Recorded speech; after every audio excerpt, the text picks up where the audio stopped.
Good afternoon. My name is Jonathan Helmus. I'm a software engineer at Anaconda. Today, we're going to be talking about some best practices to follow when combining Conda and pip to create data science environments. We're going to begin with a deep dive into Conda, followed by a short introduction to pip, and then look at the best ways to combine these two tools to create data science environments. To begin with, Conda is a cross-platform package and environment management system written and maintained by Anaconda. It's at the core of the Anaconda distribution as well as Mini-Conda. Conda is open source, it's BSD licensed. Conda most often is used to install Python and R data science, machine learning, and AI frameworks. But Conda is language agnostic. It can install packages written in any language. These packages contain binaries. No compiler or system libraries are needed to install or run these packages. Another feature of Conda that our users appreciate is that Conda does not require administrative privileges to install or run. Users can install Anaconda or Mini-Conda themselves and manage their own environment. First and foremost, Conda is a package management system. Conda manages binary Conda packages. Most often, Conda packages are managed through a command line interface, which is what we will be demonstrating here. But other interfaces also exist, but we will not show them here. Some common commands are conda install to install one or more packages given a set of specifications, conda remove to remove installed packages, and conda update to update a specific package. To see what packages are already installed in an environment, use the conda list command.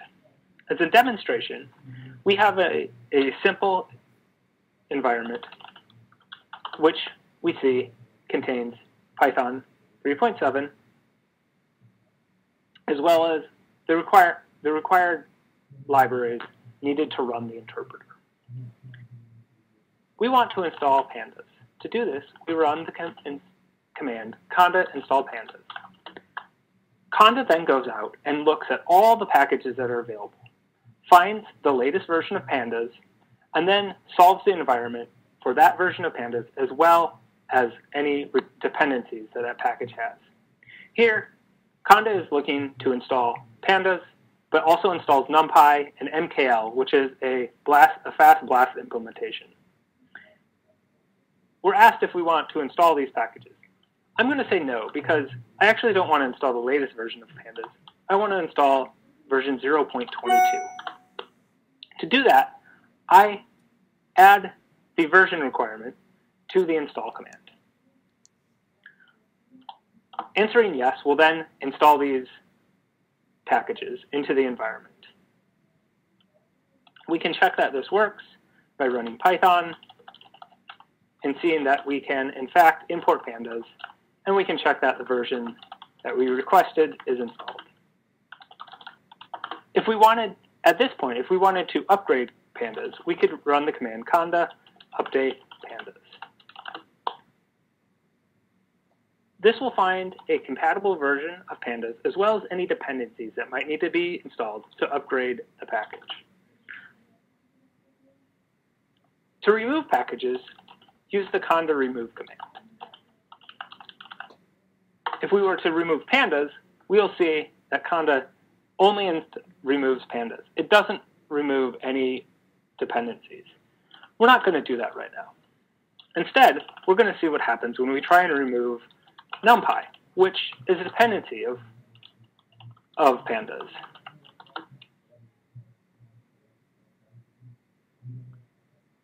Conda automatically determines that removing NumPy will make pandas, will remove a dependency that pandas needs, and so it will also remove pandas. We can execute this transaction and finally view the result, and we see that pandas nor NumPy is installed anymore in this environment. In addition to being a package manager, Conda can also create isolated environments that have their own set of packages. To do this, use the Conda create command. Once an environment has been created, it needs to be activated using the Conda activate command. This will put the appropriate directories on path and execute any activation scripts that are required to turn on the environment. Once you're done with the environment, run conda deactivate to return to the previous environment. Conda environments are especially great when you need to work with different versions of the same library or application that couldn't be installed into a single space. For example, if you have code that requires Python 2.7, you could create a Conda environment containing Python 2.7 and any data science tools that you need. You could then go back to a Python 3.7 environment to run more experimental code. Let's see how Conda environments work in practice. Let's create a Python 2.7 environment. We'll call it Py27. We then have to give it some package specifications. In this case, we'll want Python 2.7, and we're also going to install pandas. Conda now goes out and finds versions of packages that are compatible with Python 2.7. We can tell it that we like the selection of packages, and it will now install them.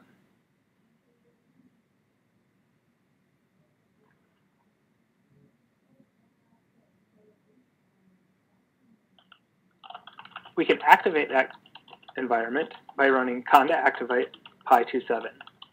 Checking the Python version, we see that we are in fact running now Python 2.7.15. To return to our old environment, we can use conda deactivate. We can also check the version of Python, which we have now returned to Python 3.7.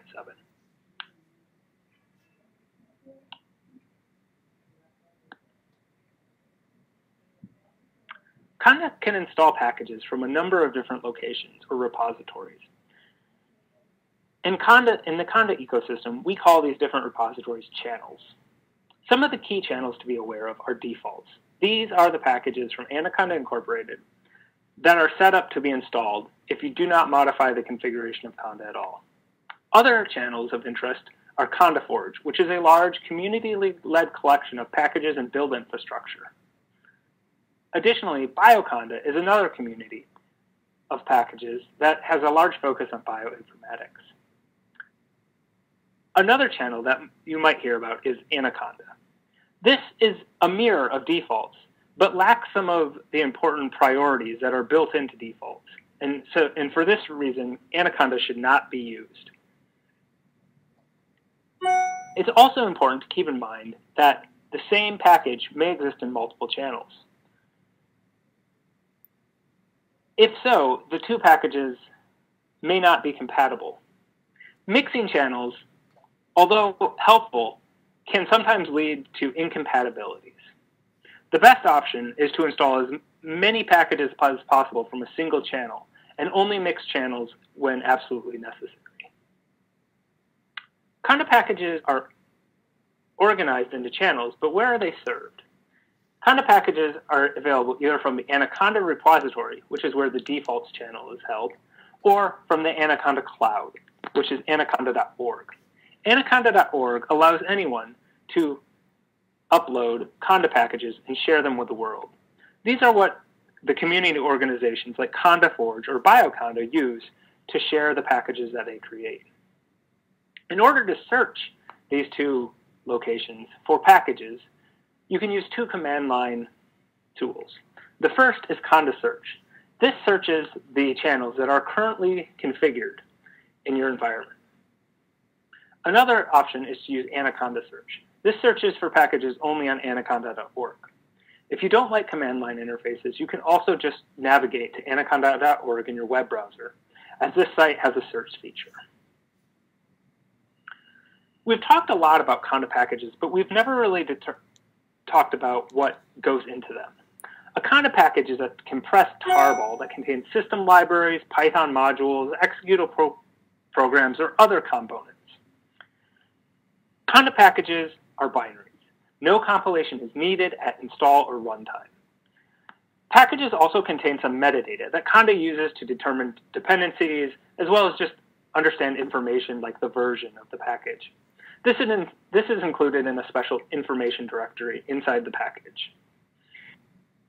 If you really enjoy getting into the nitty-gritty of Conda packages, there's some tools that you might want to be aware of. The first is Conda build. Conda build is used to create Conda packages.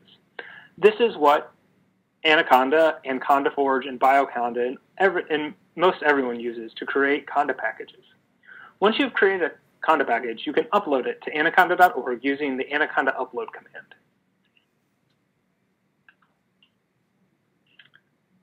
So how does one install Conda and get to use it? There's really two options. The first is the Anaconda distribution. This is an all-in-one installer that contains a curated collection of data science libraries that have been rigorously tested for compatibility. This includes over 150 packages, and additional packages can be installed on top of Anaconda using Conda. The distribution is available for both Python 2.7 and 3.7. It's released quarterly, with the last release being in September at version 5.3. The next release is expected mid-December of this year.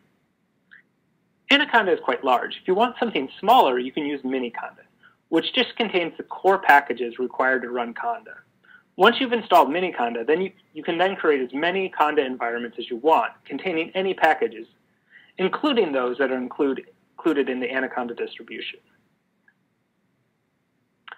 We've looked a lot at Conda, but let's turn our attention now to another tool that can be used to install Python packages, namely pip. Pip is the Python Packaging Authority's recommended tool for installing Python packages from the Python Package Index, or PyPI. Pip is open source, it's MIT licensed. Pip installs two types of packages, either wheels, which are binaries that contain Python code and extensions, or source distributions. Pip prefers to install binary wheels, but if these are not available, it will fall back to the source distribution. Source distributions may require that the system has compatible compilers or system libraries installed. Pip has no way of installing these automatically. This brings us to one of the major differences between Conda and Pip. Pip installs Python packages. Conda, on the other hand, installs software written in any language. Pip can install wheels or source distributions, whereas Conda only installs binaries. This means that Conda never requires a compiler or system libraries to be installed before executing an install command. Conda also has built-in support for creating isolated environments. To get similar functionality with pip, you must install virtualenv or use venv, which is included with modern versions of Python. Finally, pip resolves dependencies of packages recursively, starting at the first package to be installed and working down. This can lead to problems if packages installed later have conflicting requirements with packages installed earlier, and can leave the environment in a broken state. Conda, on the other hand, uses a satisfiability solver for dependency resolution. This takes a little bit longer to run, but guarantees that the dependencies expressed in the Conda packages are met for all packages installed in that environment.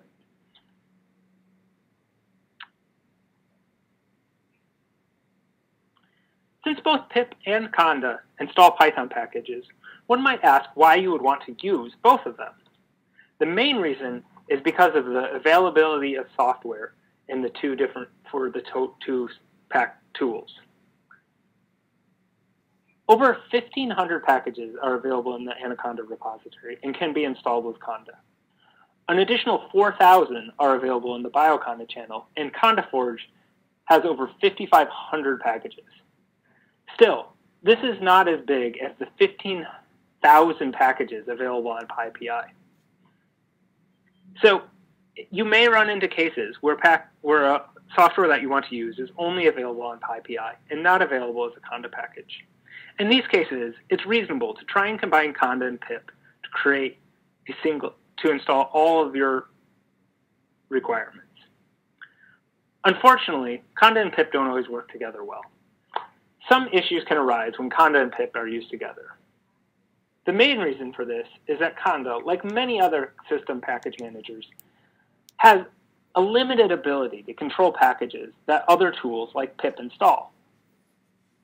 Pip, for example, may upgrade or remove a package that Conda requires, and Conda wouldn't know how to deal with that. Repeatedly using Conda and pip back to back can create a state which is very hard to reproduce. It also can be cluttered and confusing. In some cases, issues created by mixing Conda and pip can be cosmetic. A few files weren't removed appropriately because the wrong tool was trying to delete the other files. But in some cases, the environment can evolve into an unusable state. One solution to this is to just not use pip, and instead use Conda to install everything. If there are packages that are only available to install via pip, you can use Conda build to create Conda packages out of this. This works if you only need a few additional packages that aren't available already in the Conda ecosystem. But if your data science environment requires a large number of packages that can only be installed by pip, this really is not feasible. Instead, if you follow a few best practices, you can avoid a lot of the issues when mixing Conda and pip. The first practice to follow is to only use pip after you have run Conda. Conda should be used to install as many requirements as possible, and then, and only then, use pip to install any remaining packages. Additionally, pip should be run with the only if needed upgrade strategy. This is the default setting for pip, but please don't try and change it. Additionally, you should try to avoid user installs with pip. User installs install into a global location that are available from any Conda environment. It really breaks the isolated environments that Conda tries to use and understand.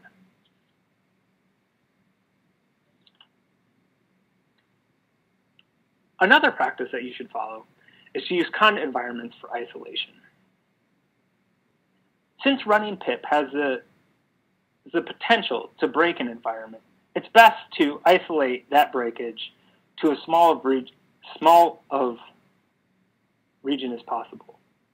Creating Conda environments make a lot of sense for this.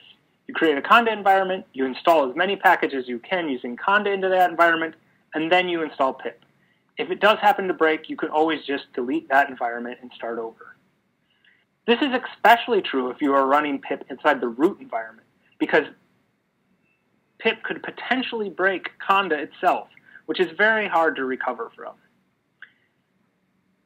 Conda environments use hard links whenever possible, and so additional environments take up very little space if they contain similar packages to other environments. It's perfectly fine to create a number of environments during the day, and you won't have to worry about filling up your hard drive. A third best practice has to do with when changes are needed to an environment. Perhaps you find yourself following the first two practices. You create a Conda environment, you install a number of tools using Conda into that environment, then you run pip to install a few additional. Then you find that you need a few more packages from Conda, or perhaps you need to change the version of a few installed packages. Your tendency might be to just run Conda again, but a better way is to create a new environment and install into it a combination of the original and new requirements using Conda. Then you can run pip. Recreating this environment leads to less buildup of state, which is what causes a lot of the issues when combining Conda and pip. Trying to keep the number of transactions in an environment as low as possible, preferably two, one for installing Conda packages and one for installing pip, reduces this burden. If you do find yourself installing or recreating Conda environments often, you may want to store the Conda and pip requirements in text files for easy reproduction. Both tools accept a list of packages via a file. In Conda, you can use the --file argument, in pip except a minus or R or requirements.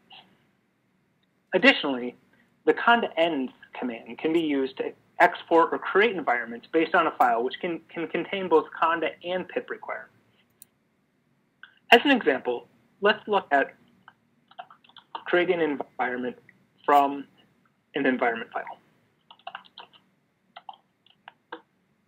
Here we have an environment file called ends, which contains a name of environment, altair environment, as well as some dependencies.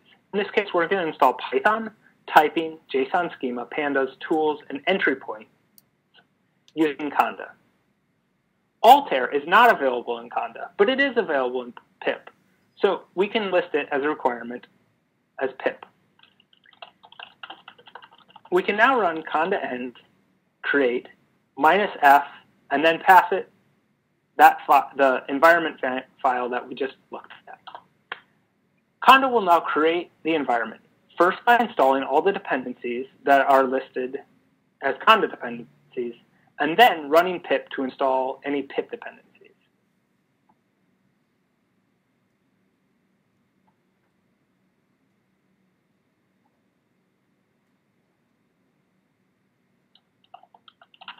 We can activate this environment,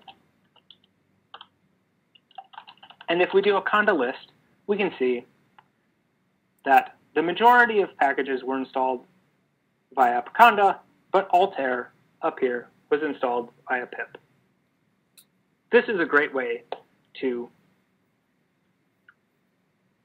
using these environment files is a great way to manage your environments. Not only does it give you a reproducible method to create the environment and control them, but these files can also be checked into a version control system or shared with your coworkers and colleagues.